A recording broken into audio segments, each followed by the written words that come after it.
يعذب من يشاء بما يشاء كيف يشاء ويهب من يشاء بما يشاء كيف يشاء تعذيبه المسيين الموفوق فضل نشهد أن محمدا خير المرسلين وخير المبشرين والمنذرين صلى الله عليه وآله وسلم المهديين مرحبا لا سكينة نجوى من تقرب عن هذا الله تبارك وهو أوصيكم بباقية صاحب التقوى فإنه من موت الرسل وبمبادرات الموت قبل بلوغه وإعداد العمل الصالح قبل بلوغه وإنه واجب نازل وإن تفرغوا من كل مشيئة الله الله عباد الله وإن كل حي في الدنيا إلى فناء كل مدة فيها إلى انتهاء فأجره كيف هذه المحلة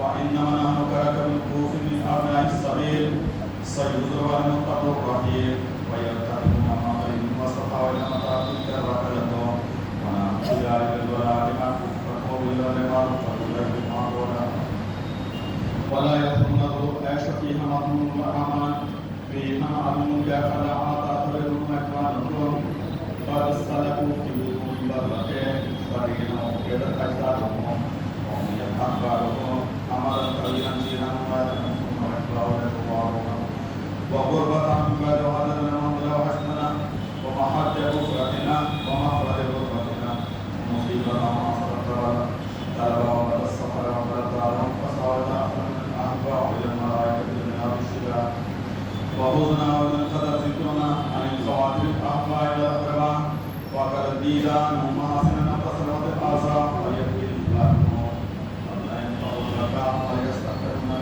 حتى يأتي الذي فقدنا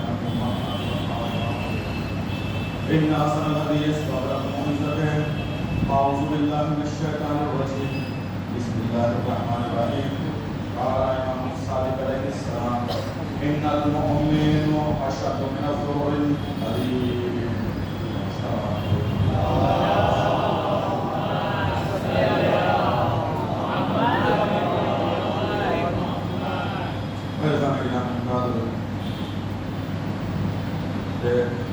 چھوٹے سے چھٹے امام کے کلام کو سمانا کلام پڑھا جس میں آپ اپنے چاہنے والوں صاحبان ایمان کے سلسلے میں ان کی قوت برداشت ان کے صبر ان کے تحمل اور دنیا کے تمام تر مشکلات کے طوفانوں میں اپنے ایمان کو بچا لینے کی جو کوشش کرتا ہے اس قوت کا اعلان چھٹے امام نے اس حدیث مبارک میں کیا کہ ان المومن اشد من زبر الحدید مومن لوہے سے زیادہ مضبوط ہوتا ہے مومن لوہے سے زیادہ مضبوط ہوتا ہے ابھی ہمارے درمیان سے رمضان المبارک کا مہینہ رخصت ہو گیا اور آج 5 تاریخ شوال کی ہے یعنی 5 یوم رمضان مہینے کو رخصت ہوئے ہو گئے لیکن جیسے ہی رمضان المبارک آیا ہماری مسجدیں سجنے لگی افطار پارٹیاں سجنے لگی مغرب میں مسجدوں میں بھیڑ دکھائی دینے لگی صبح میں صفیں کھڑی ہونے لگی نمازیوں کی گویا ہم اپنے رب کی بارگاہ میں کھڑے ہو کر یہ تو پیمان کر رہے تھے رمضان مہینے میں کہ پروردگار جو گناہ ہو گئے ان کو بخش دے یعنی کہ دعائیں پڑھ پڑھ کر استغفار کر کر کے اللہ کی بارگاہ میں اللہ سے یہ عہد و پیمان کر رہے تھے کہ اب تو جو کچھ ہو گیا ہونا تھا وہ ہو گیا لیکن یہ بھی عہد کر رہے تھے کہ ہم آئندہ اسی روش پر باقی رہیں گے عزیزوں ابھی یہ سمر کیمپ لگیں گے جب ویکیشن ہوگی، کچھ سنستھائیں کچھ ادارے اپنے اسٹوڈنٹ کو سمر کیمپ کے لیے لے کر جاتے ہیں. کیونکہ اسٹوڈنٹ کی تربیت کا مسئلہ ہوتا ہے تاکہ ان کی صحیح تربیت کر سکیں. جو ہمیں پڑھانا ہے، جس انداز سے پڑھانا ہے وہ ہم ان کو انداز سکھا سکیں. ان کی سمر کیمپ کا مقصد یہی ہوتا ہے کہ بچہ اس کے ذریعے سے تربیت حاصل کرے اور تربیت حاصل کرنے کے بعد اس پر قائم رہے، باقی رہے. اللہ نے رمضان المبارک میں اسی کیمپ کا ایک موقع ہمیں فراہم کیا تھا. بعض 10 دن کا سمر کیمپ ہوتا ہے، 15 دن کا ہوتا ہے، 20 دن کا ہوتا ہے کہ نہیں. اس میں بچوں کو الگ الگ قسم کی تعلیم دی جاتی ہے. کیوں؟ اس لیے کہ تاکہ بچہ 10 دن میں عادی ہو جائے اس چیز کا، اس چیز کو کرنے لگے. اللہ نے ہمیں 1 مہینہ رمضان المبارک کا دیا تھا. ہم آئے تو ضرور اللہ کی بارگاہ میں، ہم نے روزے بھی رکھے، ہم نے نمازوں کی صفیں بھی کھڑی کی، ہم نے راتوں کو جاگ کر سحر کیا، نماز شب کو ادا کیا. یہ ہم کرتے رہے عزیزوں. لیکن آیا اس چیز کے جو ہمیں یہ کیمپ اللہ نے عبادت کا کیمپ دیا تھا، ہم اس پر باقی رہے کہ نہ رہے، یہ ہم اپنے دل سے، اپنے کردار سے خود فیصلہ کر سکتے ہیں کہ آیا ہم اسی کردار پر باقی ہے کہ نہیں ہے. ہم نے اپنے آپ کو 1 مہینے کے اندر نماز شب کا عادی بنایا تھا. راتوں کو جاگتے تھے، نماز شب پڑھتے تھے. آیا رمضان رخصت ہو گیا، ہم اس عہد پر باقی ہے کہ نہیں ہے. ہم رمضان مہینے میں مسجدوں میں حاضری دیا کرتے تھے. افطار کے ٹائم تو 100% حاضری رہتی تھی، لیکن میں نہیں کہوں گا جو افطار کرنے کے لیے آتے تھے. نہیں، ایسا نہیں ہے. اچھا گمان رکھنا چاہیے مومن بندے کے لیے، مومن بندے کی طرف سے. میں نہیں کہوں گا کہ افطار کرنے کے لیے آتے، نہیں، بلکہ وہ 100% نماز کے لیے، اللہ کی عبادت کے لیے آتے تھے. ہم نے 100% اپنی حاضری نمازوں میں، نمازی کی صف میں درج کرائی. آج ہم نے اس کیمپ سے جو عبادت کا کیمپ اللہ نے رمضان المبارک کا ہمیں عطا کیا تھا، عید گزر جانے کے بعد آج ہم اس پر باقی ہیں کہ نہیں ہیں، ہمیں خود فیصلہ کرنا ہے.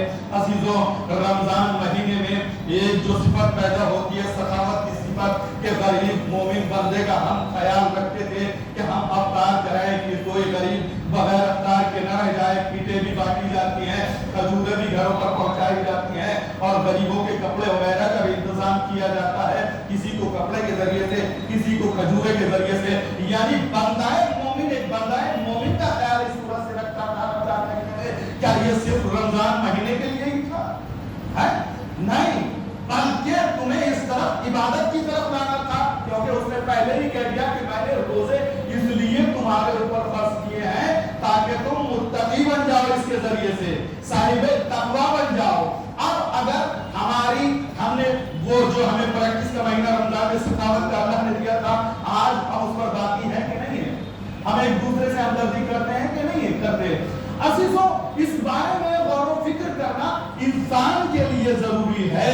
عزیزوں، اور یہی حدیث اللہ کے رسول کی ملتی ہے کہ اگر تم دیکھنا چاہتے ہو کہ تمہارے اعمال اللہ کی بارگاہ میں قبول ہوئے یا نہیں ہوئے، تو یہ دیکھو کہ اگر تمہارے اندر سے سخاوت کی صفت اگر آ گئی ہے، اگر وہ باقی ہے تو تمہاری سخاوت قبول ہے. اگر تم مسجدوں میں حاضری 100% دیا کرتے تھے، اللہ کی عبادت پہ حاضری دیا کرتے تھے، وہ صفت تمہارے اندر باقی ہے تو سمجھ لینا کہ تمہاری عبادت قبول ہے. یعنی جتنی پریکٹس کا موقع اللہ نے ہمیں رمضان المبارک میں دیا، اگر ہم اس عبادت پر قائم ہے، باقی ہے، تو یقین کر لینا کہ اللہ نے ہماری عبادتوں کو قبول کر لیا. غور و فکر کرنے کا مقام انسان کے لیے یہاں پر ہے. کیوں؟ اس لیے کہ میں نے 6 امام کی حدیث بیان کی تھی، ان المؤمن اشد من الضرر الحدید. مومن وہ ہوتا ہے کہ جو لوہے سے زیادہ مضبوط ہوتا ہے، اس کے ایمان کو کوئی ہلا نہیں سکتا.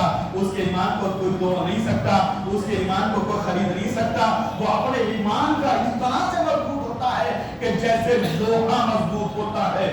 عزیزوں، تمام تر مشکلات سے انسان گزر جائے لیکن اس کے ایمان کو کوئی ہلا نہیں سکتا. آئیے اسی کے ذیل میں ایک فقرہ تیسرے امام حسین علیہ السلام کا بیان کیے دیتا ہوں.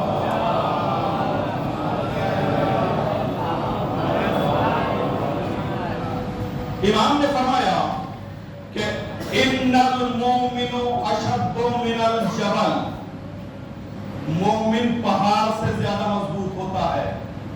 پہاڑ سے زیادہ مضبوط ہوتا ہے مومن. کیوں؟ کتنے ہی طوفان آ جائیں پہاڑ کو کوئی اپنی جگہ سے ہلا نہیں سکتا. ایسے ہی مومن اپنے ایمان میں مضبوط ہوتا ہے. کتنی ہی مشکلیں آ جائیں، کتنی ہی صعوبتیں آ جائیں، کتنی ہی دولت اس کے قارون کی قدموں میں آ جائے، کوئی دولت مومن کے ایمان کو نہیں توڑ سکتی. کوئی دولت مومن کے ایمان کو نہیں توڑ سکتی. کوئی مشکل مومن کے ایمان کو نہیں توڑ سکتی. عزیزوں، دیکھیں کون امام ہے؟ وہ امام نے فرمایا، تیسرے امام نے، کہ ہر امام کے صحابہ تھے لیکن فقط امتحان امام حسین نے اپنے صحابہ کا لیا ہے، کسی نے نہیں لیا. کسی امام نے امتحان نہیں لیا جیسا امتحان ہمارے تیسرے امام نے اپنے صحابہ کا لیا. شب عاشور سب سے کہا چلے جاؤ، یہ صرف میرے خون کے پیاسے ہیں، تمہیں کچھ نہیں کہیں گے، جس کو جہاں چاہنا چلا جائے. اگر تمہیں ان اشقیاء کا ڈر ہو تو میرے کسی عزیز کا ہاتھ پکڑو اور چلے جاؤ. میں تمہارے اوپر سے اپنی بیعت اٹھا لیتا ہوں. تم باغی نہیں کہلاؤ گے، تم باغی نہیں کہلاؤ گے. میں تمہاری جنت کی ضمانت دیتا ہوں. اگر تمہیں شرم آتی ہے میرے سامنے جانے سے، چراغوں کو گل کیے دیتا ہوں. چراغوں کو بجھا دیا، لیکن جب چراغوں کو روشن کیا گیا، تاریخ نے عجب منظر دیکھا. کیا منظر دیکھا کہ جو جیسا جہاں بیٹھا تھا، جس کروٹ بیٹھا تھا، اسی کروٹ میں دیکھا گیا. میں کہوں گا مولا آپ کو تو معلوم تھا نا ان میں سے کوئی جانے والا نہیں ہے، صحابہ میں سے کوئی جانے والا نہیں ہے، پھر آپ کیوں کہہ رہے ہیں کہ جس کو جہاں جانا ہے چلا جائے؟ کہا کہ یہی تو بتانا چاہتا ہوں. کیوں چراغوں کو گل کیا آپ نے؟ کہا کہ زمانے والوں کو یہی تو بتانا چاہتا ہوں کہ حسین والوں کو، اہل بیت کے چاہنے والوں کو دیکھنا ہو تو دن کی روشنی میں نہ دیکھنا بلکہ ان کے کردار کی روشنی میں دیکھنا. ان کے کردار کی روشنی میں دیکھنا کہ کردار کتنا بلند ہے، کردار کتنا اعلیٰ ہے، کردار کتنا سچا ہے، کردار کتنا پکا ہے. یعنی کردار ان کا اٹل ہوتا ہے. کیا کہا؟ مومن پہاڑ سے زیادہ مضبوط ہوتا ہے. لیکن کیوں؟ پہاڑ کو توڑا جا سکتا ہے، مومن کو توڑا نہیں جا سکتا. پہاڑ کو توڑا جا سکتا ہے، مومن کو توڑا نہیں جا سکتا. اب اگر جو کوئی تیرا میرا منہ دیکھ کر کسی صاحب ثروت کی دولت کو دیکھ کر اگر اپنے ایمان کا سودا کر دے، وہ سب کچھ تو ہو سکتا ہے لیکن مومن نہیں ہو سکتا. مومن نہیں ہو سکتا. مومن کے ایمان کو توڑا نہیں جا سکتا. کیا کہا؟ مومن پہاڑ سے زیادہ مضبوط ہوتا ہے. چھٹے امام نے کیا فرمایا؟ کہ مومن لوہے سے زیادہ مضبوط ہوتا ہے. چھٹے امام نے فرمایا مومن لوہے سے زیادہ مضبوط ہوتا. کیوں؟ اس لیے کہ ایک وقت وہ آتا ہے کہ اگر اسے معدنیات یعنی کان سے جب اس کو نکالا جاتا ہے، اصلی رنگ بلیک کالا ہوتا ہے، لوہے کا رنگ کالا ہوتا ہے. لیکن جیسے ہی اس کو آگ میں ڈالا جاتا ہے اس کی کیفیت بدل جاتی ہے، رنگ بھی بدل جاتی ہے، بدل جاتا ہے، کیفیت بھی بدل جاتی ہے. یعنی کبھی زرد ہوتا ہے، کبھی پیلا ہوتا ہے، کبھی لال ہو جاتا ہے. کبھی لال ہو جاتا ہے اور پھر جہاں چاہو اسے موڑ سکتے ہو، نرم بھی ہو جاتا ہے، جہاں چاہے اسے موڑ سکتے ہو۔ عزیزوں، امام نے فرمایا لوہے سے زیادہ مضبوط مومن ہوتا ہے، مومن لوہے سے زیادہ مضبوط ہوتا ہے، لیکن زمانے کی کتنی آندھیاں اس کے سامنے کیوں نہ چلتی ہو، نہ رنگ تبدیل ہوتا ہے نہ مزاج تبدیل ہوتا ہے۔ وہی اصلی مومن ایمان کی نظر میں ہوتا ہے کہ جو کبھی نہ بدلے۔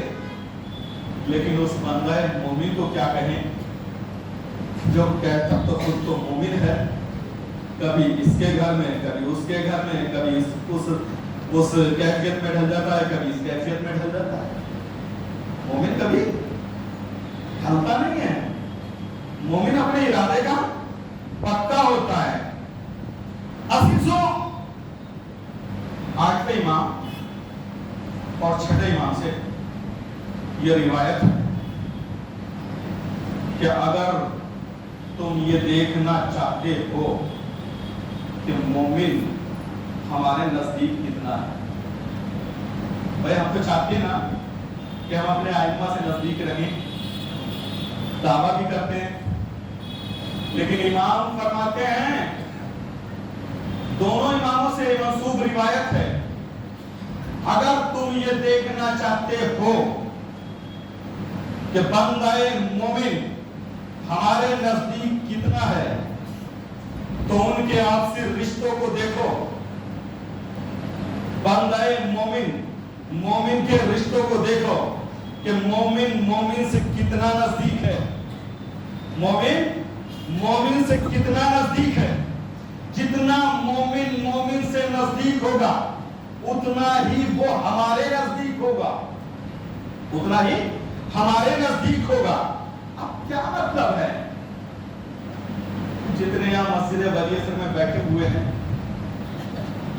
یہ دیکھنے کے لیے کہا کہ آپس میں ایک دوسرے سے کتنا خیال رکھتے ہیں، کتنا نزدیک نہیں، اس کا خاکہ ہمیں اپنے گھر سے لے کر چلنا ہے، اس کا خاکہ ہمیں اپنے گھر سے لے کر چلنا ہے۔ کیوں؟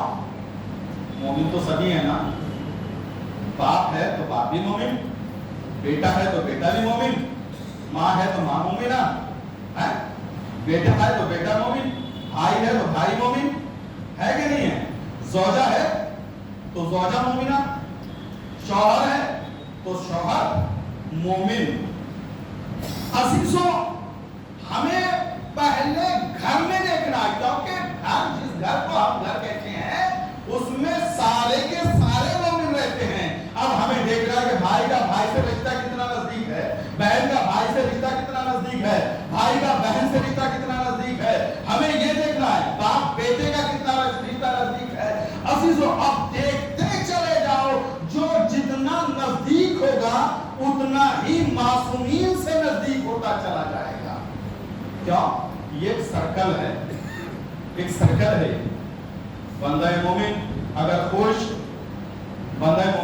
ہے تو امام خوش ہے، امام خوش ہے تو اللہ کا رسول خوش ہے، اللہ کا رسول خوش ہے تو اللہ خوش ہے، اللہ خوش ہے۔ یہ ایک سرکل ہے۔ عزیزوں، اسی لیے قرآن کریم نے کہا کہ اگر بندہ مومن دو آپس میں لڑ رہے ہوں، جھگڑ رہے ہوں، تو ان میں صلح کا پانی دے کر اس آگ کو ٹھنڈا کر دینا، نہ کہ تمہیں اس میں چغل خوری کا پیٹرول ڈال کر اس کو بھڑکا دینا، نہیں، بلکہ اس میں صلح کا پانی ڈالو، چغل خوری کا پیٹرول نہیں۔ اچھا، کہ لڑاتا کون ہے آپس میں؟ مومن کو لڑاتا کون ہے؟ کون لڑاتا ہے؟ دیکھیں، میں نہیں کہہ سکتا کون لڑاتا ہے، چلیے قرآن سے پوچھے لیتے ہیں کون لڑاتا ہے آپس میں، ایک دوسرے کو لڑاتا کون ہے؟ قرآن فرماتا ہے انما یرید الشیطان ان یوقع بینکم العداوۃ والبغضاء۔ قرآن کہہ رہا انما یرید الشیطان ان یوقع بینکم العداوۃ والبغضاء، یہ شیطان ہے جو ایک دوسرے کے درمیان میں عداوت اور بغض پیدا کر رہا ہے. اب اگر کوئی چغل خوری ادھر کی ادھر کر رہا ہے, چغل خوری کے ذریعے ادھر کی ادھر کر کے آپس میں بھڑا رہا ہے, آپس میں لڑا رہا ہے, تو کس کا کام کر رہا ہے؟ شیطان کا کام کر رہا ہے.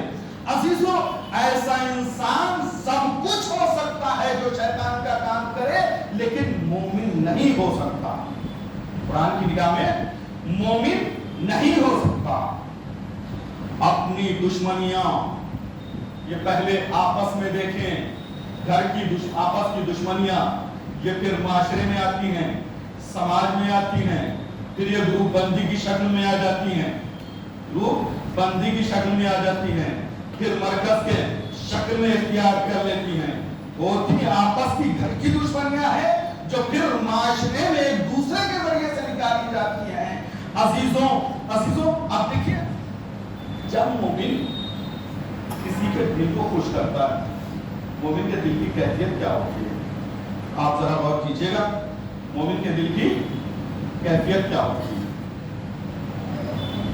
روایت ہے جناب ابو بصیر سے, ابو بصیر نے چھٹے امام نے اپنے والد محترم پانچویں امام سے نقل کی.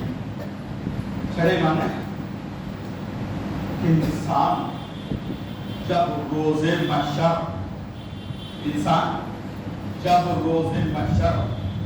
قبروں سے اٹھایا جائے گا, لیکن نفسا نفسی کا عالم ہوگا, نفسا نفسی کا عالم, کسی کی اور انہوں نے سب کو اپنی اپنی فکر ہوگی. تمام کی دھوپ کہ انسان اپنے پسینے میں ڈوبا ہوا ہوگا, اپنے ہی پسینے میں ڈوبا جا رہا ہوگا. جب روز محشر قبروں سے انسان کو اٹھایا جائے, اپنی پسینے میں ڈوبا ہوگا, اتنی گرمی ہوگی, مشکلات کا سامنا ہوگا. ایک انسان نکلے گا, اس کے پیچھے پیچھے نورانی شکل نکلے گی, پیچھے پیچھے نورانی شکل نکلے گی. قبر سے کھڑا ہوگا, خوف زدہ ہوگا, وہ نورانی شکل کہے گی گھبرانے کے تیرے لیے نہیں ہے, یہ ساری ہولناکی تیرے لیے نہیں ہے, چل میں تیرے ساتھ میزان پہ پہنچیں گے, ہمارا فیصلہ ہو جائے گا, جنت کا پروانہ مل جائے گا. چلو جنت کا پروانہ جاؤ, پورے ساتھ کو پار کرو, جاؤ. چشم زدن میں جائے گا, وقت رفتاری سے جائے گا, وہ انسان بجلی کی رفتار سے جائے گا. ہماری طرح تو ہوگا نہیں, جہاں ہم دیکھیں گے تلادہ میں اپنی کوئلہ مسجد کا, کیونکہ ہم راستے نہیں جانتے, وہ پہنچائے گا تو وہی جو راستہ جانتا ہوگا. جب پہنچیں گے نا, دونوں ہستیاں پولیس رات پہ کھڑا ہوا, بھائی ٹھہرو جنت کا پروانہ تو ہمیں مل گیا, اب ہم مطمئن ہیں, لیکن یہ بتاؤ تو صحیح کہ تم ہو کون, بتاؤ کہ تم ہو کون. نورانی ہستی بڑھ کر پکار کر کہے گی کہ میں کوئی غیر نہیں ہوں, بلکہ میں وہ کیفیت ہوں کہ تیرے وجود کے ذریعے سے کسی انسان کے دل کو خوشی حاصل ہوئی تھی, اس خوشی کو اللہ نے مجھے وجود بخشا تو میں تیرے سامنے نورانی ہستی بن کر آ گیا. یعنی آنکھوں کے ذریعے سے کسی کو ٹھنڈک پہنچ گئی تو اللہ نے مجھے میرا وجود بخشا, زبان کے ذریعے سے کسی کے دل کو خوش کر دیا تو اللہ نے میرے وجود میں مجھے ڈالا, اس خوشی کو میرے وجود میں ڈالا. ہاتھوں کے ذریعے سے اگر تو نے کسی کو خوشی دی ہے, کسی بندہ مومن کو خوشی دی ہے, تو اللہ نے اس ہاتھوں کی خوشی سے, اس بندے کی دل کی خوشی سے اللہ نے مجھے میرا وجود بخشا ہے. لہذا ان بتا دیا کہ اب تو نہ گھبرا, بلکہ تو تیرا مرحلہ سارا آسان ہو گیا. یعنی جو عمل تیرے وجود سے خوشی بندہ مومن کی خوشی کا ظاہر ہوتا رہا, اللہ مجھے وجود کے پیکر میں ڈھالتا رہا. عزیزو یاد رکھیے گا, اگر انہی وجود سے, انہی اعضاء سے اگر کسی بندہ مومن کو تکلیف پہنچ گئی, آنکھوں کے ذریعے سے, زبان کے ذریعے سے, ہاتھوں کے ذریعے سے, سب کچھ تو معاف ہو سکتا ہے, لیکن حقوق العباد معاف نہیں ہو سکتا. اللہ حقوق العباد کو معاف نہیں کر سکتا. عزیزوں, لہذا مومن اپنے عزم کا پکا ہوتا ہے. عزیزوں, ایسا نہیں ہے کہ ہم اس دنیا میں کچھ بھی کرتے رہے امامت کی چاہت کا دعویٰ کرتے رہے، نہیں، ہمارے ہر عمل کا امام پر اثر ہوتا ہے، ہر عمل کا، چاہے ہم اچھا کریں یا برا کریں، امام کی بارگاہ میں پہنچتا ہے امام پر اثر ہوتا ہے۔ اچھا عمل دیکھ کے خوش ہوتے ہیں، برا عمل دیکھتے ہیں پریشان ہوتے ہیں، دکھی ہوتے ہیں۔ امام ہمارے عزیزوں، امام نیشا پور کے راستے سے گزر رہے تھے، لہٰذا عزیزوں اب یاد رکھیے گا کہ اللہ نے جو ہمیں موقع دیا تھا، ایک پریکٹس کا موقع دیا تھا، میں وقت نہیں ہے میرے پاس، پریکٹس کا موقع تھا، لہٰذا ہم نے اللہ کی بارگاہ میں جو پیمان کیا تھا، پروردگار ہم حاضر ہوئے، ہم نے گناہوں سے توبہ کر لی رمضان مہینے، اب ہم اس پیمان پر باقی رہیں کہ کبھی نہ گناہ کریں۔ ہم نے اگر ہمدردی کے لیے کسی کا ہاتھ بڑھایا تو اس ہاتھ کو اپنے آگے بڑھانے نہیں دیں۔ ہم اگر نماز شب کے عادی بنے ہیں تو ہم اس پر قائم رہیں۔ ہم نے مسجدوں کو آباد کیا ہے تو ہم اس بات پر اٹل رہیں۔ کیوں؟ مومن سب کچھ بدل سکتا ہے لیکن مومن کا ارادہ نہیں بدل سکتا۔ اگر اصل میں مومن ہے، دعا کیجیے پروردگار محمد و آل محمد ہمارے گناہ کو رحمان سے معاف فرمائے اور ایسی معصوم پر چلنے کی توفیق عطا فرمائے۔ بسم اللہ الرحمن الرحیم۔ وَأَسْرِنَّ الْإِنسَانَ لَفِي خُسْرٍ إِلَّا الَّذِينَ آمَنُوا وَعَمِلُوا الصَّالِحَاتِ وَتَوَاصَوْا بِالْحَقِّ وَتَوَاصَوْا بِالصَّبْرِ۔